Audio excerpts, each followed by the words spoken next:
नमस्कार दोस्तों, आज हम घटना चक्र पॉइंटर डिस्कशन करने वाले हैं। बहुत ही इंपॉर्टेंट फैक्ट होते हैं। आइए शुरू करते हैं। सर्वप्रथम हमारा खंड होगा पाषाण कालीन। रॉबर्ट ब्रूसफुट कौन थे दोस्तों? भूगर्भ वैज्ञानिक एवं पुरातत्वविद थे। भारतीय प्राग इतिहास का पिता किसे कहा जाता है? रॉबर्ट ब्रूसफुट को कहा जाता है। कोपेनहेगन संग्रहालय की सामग्री से पाषाण कांस्य लौह युक्त त्रिभागी विभाजन किसने किया? थॉमसन ने किया था। पशुपालन के साक्ष्य सर्वप्रथम कहाँ मिलते हैं? मध्य पाषाण काल में मिलते हैं। मध्य पाषाण काल में पशुपालन के प्रमाण जहाँ से मिलते हैं वह स्थान कौन है? आजमगढ़। चौपानी मांडो, ककोरिया, मदहा एवं सराय नहर स्थलों में से हड्डी के उपकरण कहाँ से प्राप्त हुए? मदहा एवं सराय नहर से हड्डी के उपकरण प्राप्त हुए हैं। हड्डी से निर्मित आभूषण भारत में मध्य पाषाण काल में प्राप्त हुए हैं। कहाँ से? सराय नहर एवं मदहा से। एक ही कब्र से मानव कंकाल मिले हैं। कहाँ से? दमदमा से एक ही कब्र से 3 मानव कंकाल मिले हैं। खाद्यान्नों की कृषि सर्वप्रथम कहाँ प्रारंभ हुई थी? नवपाषाण काल में। भारत में मानव का सर्वप्रथम साक्ष्य कहाँ मिलता है? नर्मदा घाटी से। भारत में मानव का सर्वप्रथम साक्ष्य कहाँ से मिलता है? नर्मदा घाटी से। भारत में मानव जीवाश्म प्राप्त हुआ है कहाँ से? नर्मदा घाटी से। मानव द्वारा सर्वप्रथम प्रयुक्त अनाज था कौन? जौ। मानव द्वारा सर्वप्रथम खेती की गई थी वो जौ की थी।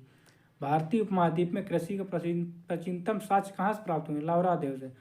भारतीय उपमहाद्वीप में कृषि के प्राचीनतम साक्ष्य प्राप्त हुए हैं लौहरा देव से।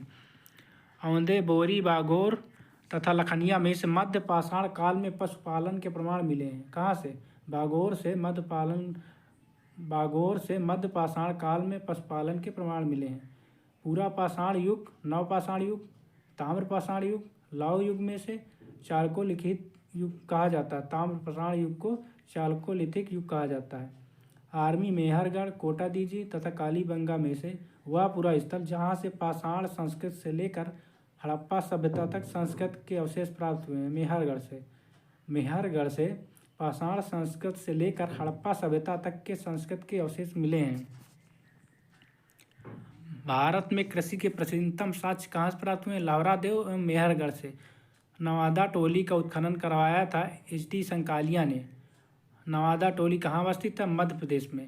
बृहद पाषाण स्मारकों की पहचान की गई है मृतकों को दफनाने के स्थान के रूप में। राग कटीला, बुधियाल, संगनकल्लू, कोल्डीवा तथा ब्रह्मगिरी में से जिस नवपाषाण कालिक स्थल से संबंधित है वो है संगनकल्लू। संगनकल्लू कहाँ है दोस्तों? कर्नाटक में। ये नवपाषाण कालीन से संबंधित है। भीमबेटका प्रसिद्ध किसके लिए? गुफाओं के लिए। भीमबेटका किसके लिए प्रसिद्ध? गुफाओं के शैलचित्र के लिए। भारत में सर्वाधिक शैलचित्र कहाँ से प्राप्त हुए? भीमबेटका से। अजंता भीमबेटका बाग अमरावती में से वह स्थल जहाँ प्रागैतिहासिक चित्रकला के प्रसिद्ध हैं। भीमबेटका की गुफाएं कहाँ स्थित हैं? अब्दुल्लागंज, रायसेन जिले में, मध्य प्रदेश में।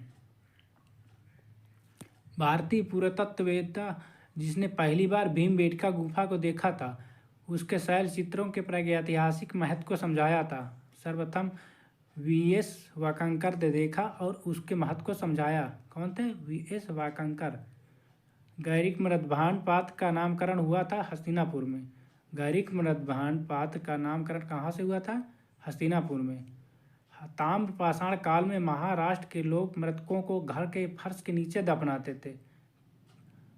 ताम्र पाषाण में महाराष्ट्र के लोग मृतकों को घर के फर्श के नीचे उत्तर से दक्षिण दिशा की ओर दफनाते थे।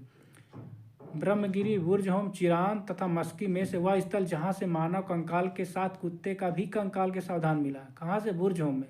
बुर्जहोम में मानव कंकाल के साथ कुत्ते का भी दफनाने का सावधान मिला है। बुर्जहोम, कोल्डीवा, ब्रह्मगिरी, संगनकल्लू में से गर्त आवास के साक्ष्य कहाँ से प्राप्त हुए हैं? बुर्जहोम में। बुर्जहोम में गर्त आवास के साक्ष्य प्राप्त हुए हैं। चंद्रकेतुगढ़ प्रसिद्ध किसके लिए? चंद्रकेतुगढ़ टेराकोटा कला के लिए प्रसिद्ध है। गणेश्वर प्रसिद्ध है ताम्र कलाकृतियों के लिए। गणेश्वर किसके लिए प्रसिद्ध है? ताम्र कलाकृतियों के लिए।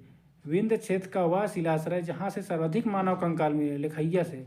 विंध्य क्षेत्र का वह शिलाश्रय जहाँ से सर्वाधिक मानव कंकाल मिले हैं, लिखैया से।